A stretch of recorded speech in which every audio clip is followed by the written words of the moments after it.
Hello, and welcome to Psych Sanctuary. I'm Clara. And I'm Colin.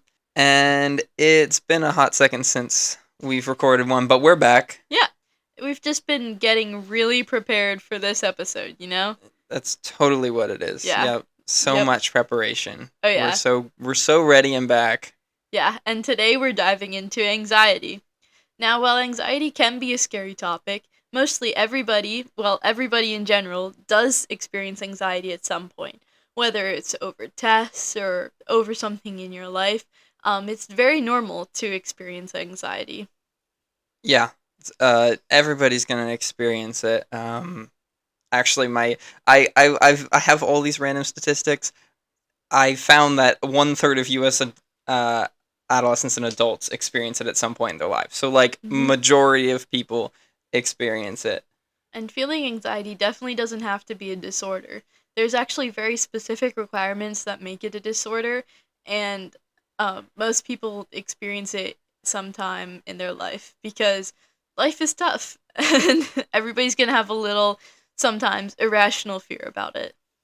Yeah, anxiety in and of itself is normal, and it's just hmm like a feeling. It's extreme amounts of it that's what becomes a problem. Yeah, because back before all this life, and when we were hunter and gatherers, uh, anxiety helps because it keeps you aware of predators and you poison berries, and you don't want to eat all that stuff. So having a little anxiety is good, keeps you alive. Yeah, it's that's the whole point of anxiety. But once we get into today's society, then you bring in all these other social aspects and Yeah. work and school and life, and it piles on, and it makes us afraid of things that stack up in unnecessary ways. And our brains don't necessarily know how to deal with it in such high quantities because in some people it really hasn't evolved to be like a more thing, like everything feels like a life or death situation, and you have a overactive sense of fear and anxiety, and that's when it starts to become a problem. Yeah, I wanted to specify some differences between terms because I think the common terms of stress and fear and anxiety are all used as one, hmm um, and they're they're all connected. All of other like terms, everything is connected, but there's like specificities that make each of these actual distinct words. So like stress by itself has something that makes it happen as a trigger. So you're stressed by a project that's due or by a deadline for your whatever you have for work. Like those are stress, but once the thing's over, it's done with, you're done. Um, Anxiety, on the other hand, just it pushes past that. It keeps going. You're still. It doesn't matter whatever happens. You're still anxious about stuff. And then fear is more like focused on actually having a threat or something that's like you might die or something of that such nature. It's automatic. Fear is an automatic response. hmm Um, and anxiety's not. And they often work all together because stress can fuel anxiety, anxiety fuels stress, and fear fuels them both. Yeah, and it just keeps pushing it all to more and more Yep. anxiety, which is then what leads you to anxiety disorders, along with many other just anything from life combining.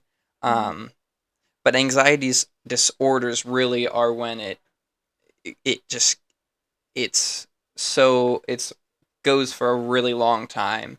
Um, Yeah, most psychologists and psychiatrists won't diagnose anxiety unless you've been having symptoms of anxiety for 6 months or more. It's actually required by their work that they can't diagnose it unless it's been ongoing for that long. because without that, it could just be lots of stress or pressure that's Yeah. technically piling on. And while there's a good chance it's not because so many people are experiencing anxiety, it's still uh, yeah, it's the length that it's Hmm. happening that creates it to be such a problem. Yeah, and often a lot of like stressful life events can cause a lot of anxiety and stuff. And I think that's why they're sometimes hesitant to diagnose it at first. Like, that's why they give the 6 months time period. Yeah, There are also different types of anxiety disorders too. You have a generalized anxiety disorder, which is your just general like fear, all the time, and you just constantly feel on edge. Or sometimes if it might not be constant, but it's like at least every day you're feeling scared or irrationally uneasy or something like that. They also have phobia disorders, which is when you have an anxiety posed to like a specific thing. Like you're terribly afraid of snakes, and anytime you see a snake, you're gonna like freak out and run away. yeah, and I think that's really interesting because at least for me, like when I think of phobia, I always just think of fear, and like Yeah. I don't think of it as an anxiety or as Hmm. something that like in that sense, but that's really what it's coming down to. Yeah.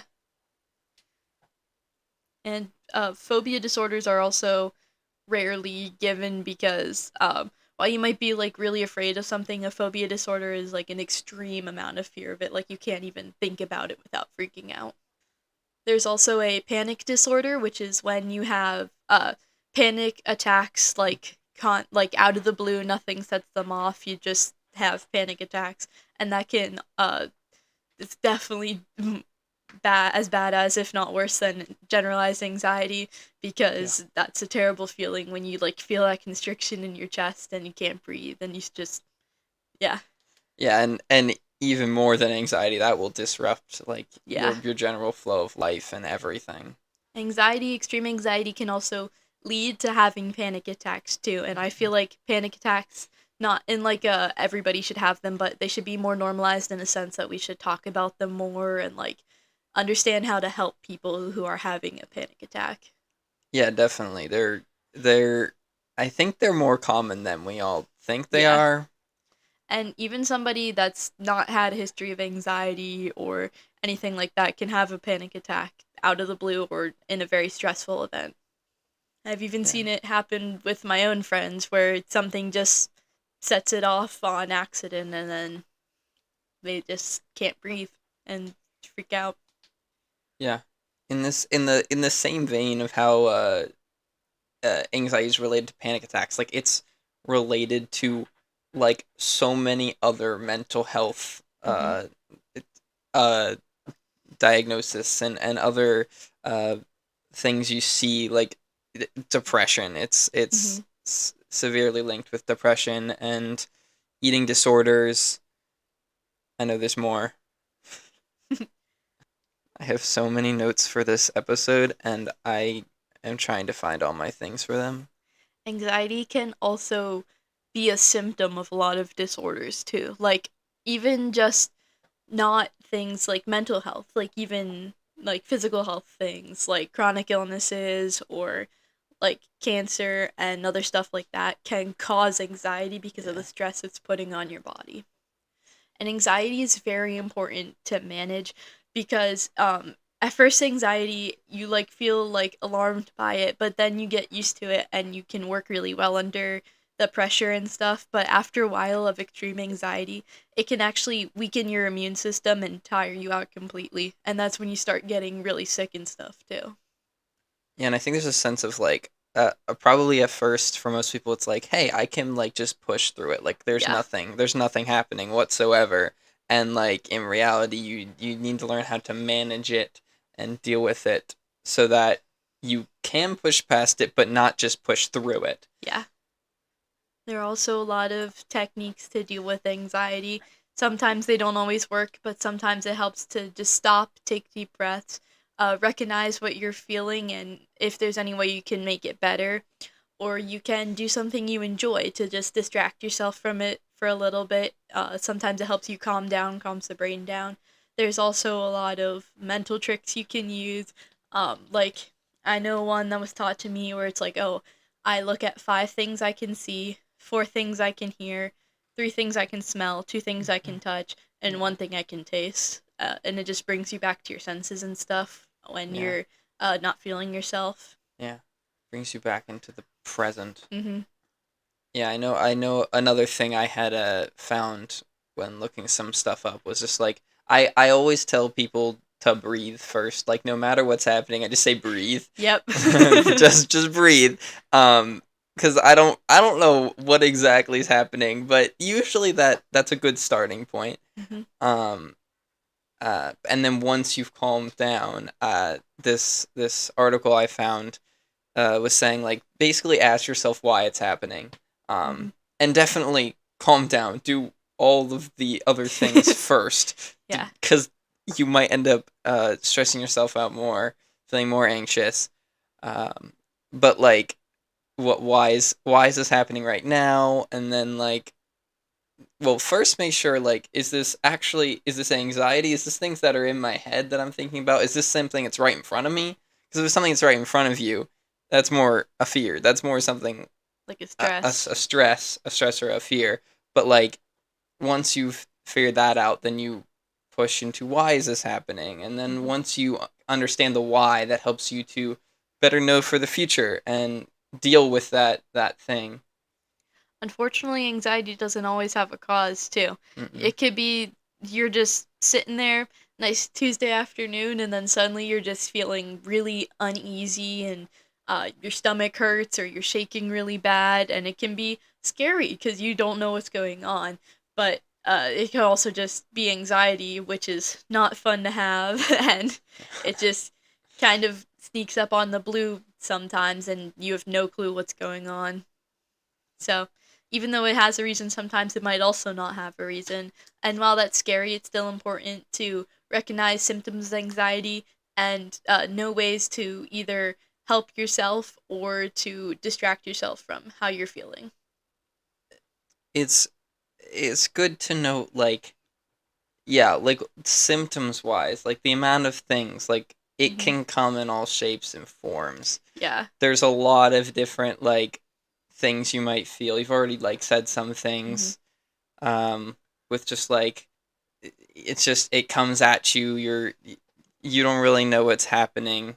um there's a lot of things that coincide with just like other like fear, like just your heart rate rising, and maybe you feel shortness of breath. But like sometimes there's more like specified or unexpected causes, like your ears starting ringing or dizziness and things like that. You're just unable to concentrate is definitely Yeah. really prominent. Especially because it just kind of takes over all your thoughts. And there are also weird symptoms like having your heart feel like it skips a beat, or just like feeling like you just stop and freeze for a second, because it just kind of like the anxiety just like takes over your entire body. You can also feel a lot of chest pain, stomach pain. You might feel like extra worried, or like you get stuck a lot of times, like you just keep thinking about one thing and then you can't stop. Yeah. And along with like it has impacts when you're doing things, and then when Hmm. you're not doing things. If you're like trying to sleep, insomnia can become like a really big problem, Yeah. which you might not like initially think of when you're thinking of, oh, like I'm doing my day-to-day life and then something happens and oh my word, what in the world. But yeah, like it can also just be like, hey, I'm ready to go to bed and now all of my thoughts have consumed me. Yeah.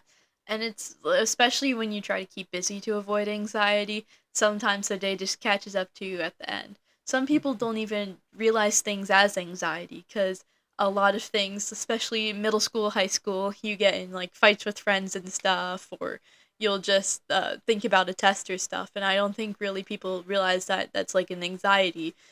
And while it's not anxiety disorder, it's still anxiety, and it needs to Hmm. be recognized and looked at so it doesn't overwhelm a person. Yeah, all of that's still anxiety. It's still important. Like it's still something you're gonna deal with, Yeah, uh, even if it's not just a specified disorder that you're being diagnosed with. yeah.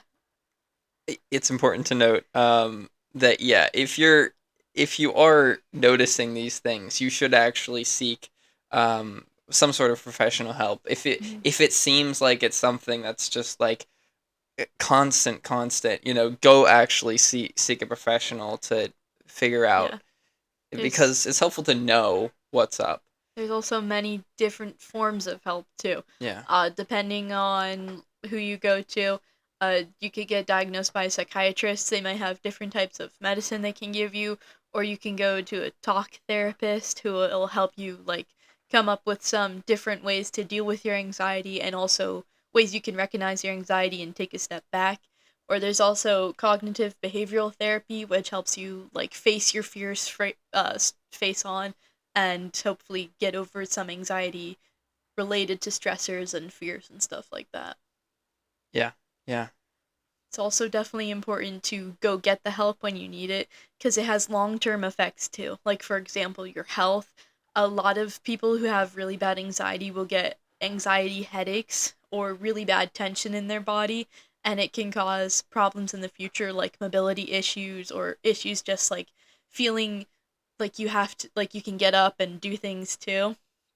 And it also can cause stress in relationships because when you feel all this anxiety, you feel like sometimes you just snap and at people or things just happen and you don't feel like yourself.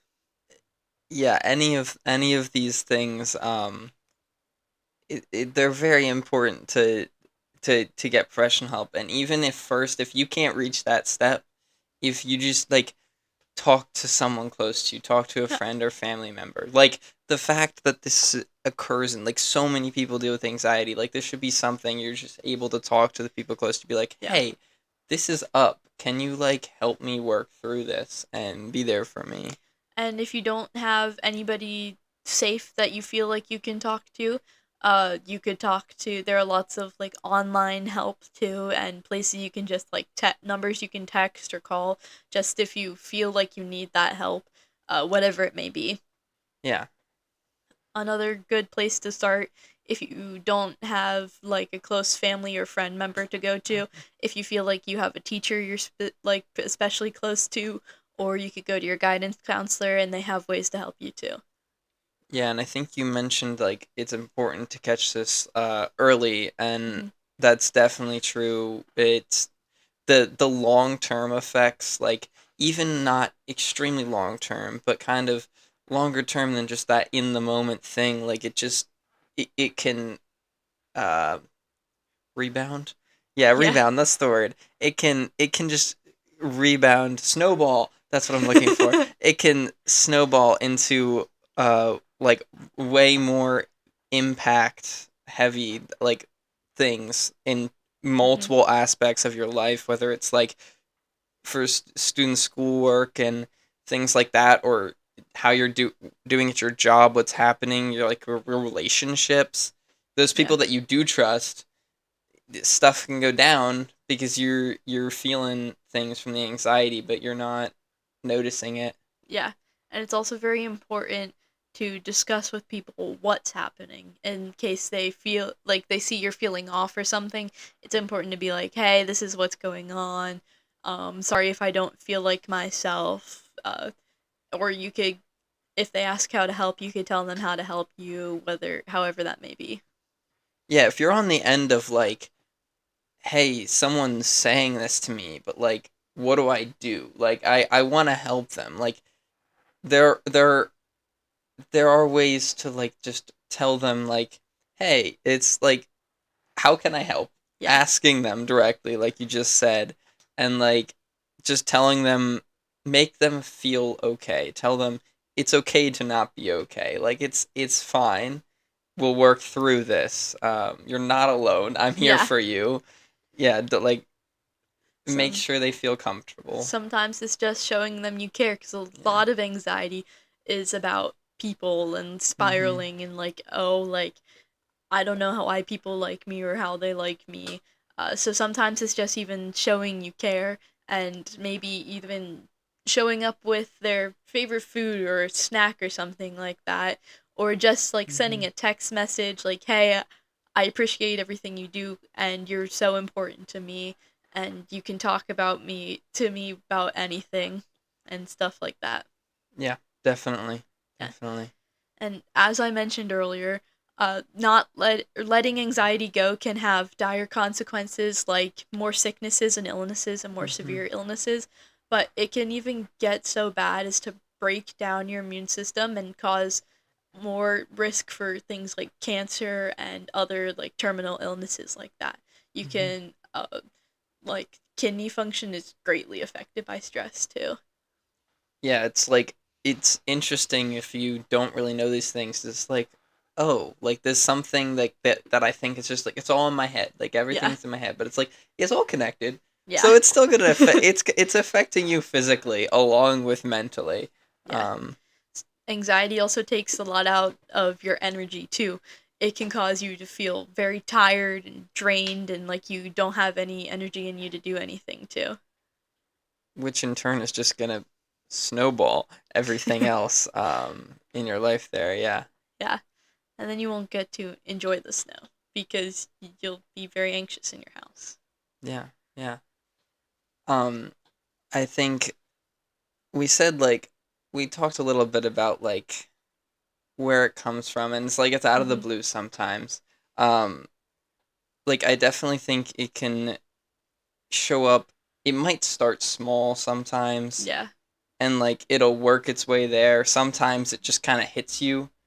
Like it could be big moments. Something Yeah. big happens, like really traumatizing event that's gonna have a lasting impact on you. But like, and that's the kind of thing we probably think about. Like we if you know of this stuff, that might be the kind of thing you're like, oh yeah, well, like people who have gone to war or whatever, or Yeah. people who have experienced this kind of thing, they are having all these problems. But like even the small stuff in your life that maybe in the later you look back and say that was insignificant. That surely that didn't have an impact on me. Hmm. Like those just like random moments with in relationships and friends. Um, but in reality, like the small stuff is actually what's gonna get you and gonna get it, make it go worse. Yeah.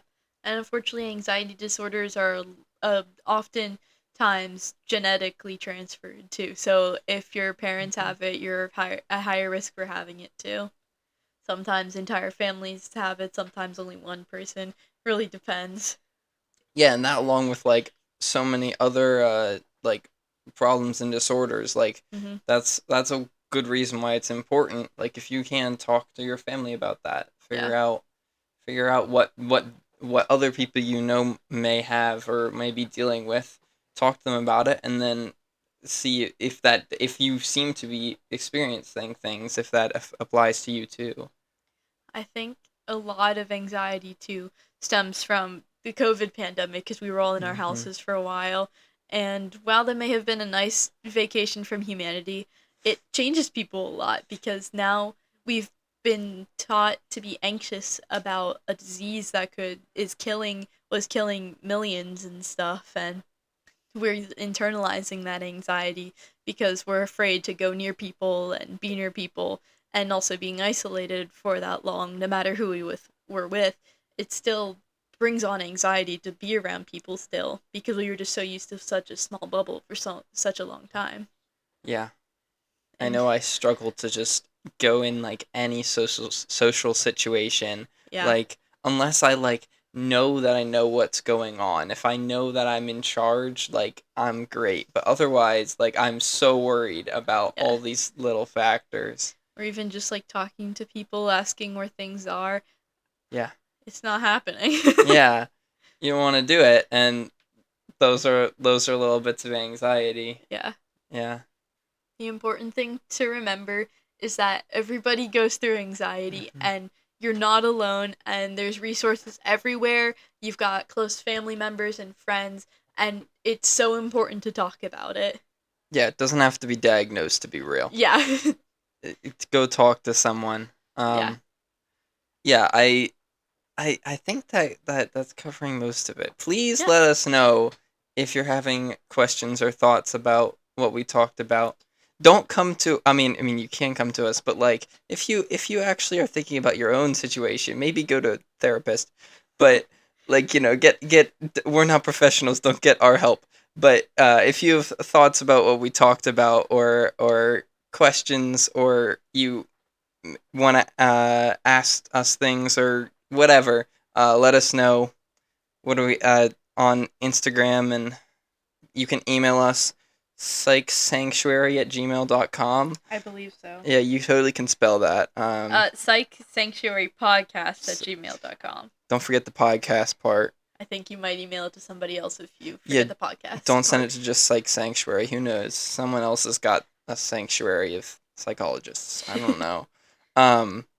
Yeah, let us know your thoughts. We'll try and get back to you in the totally timely manner. Thanks to the few people who did and we did not respond.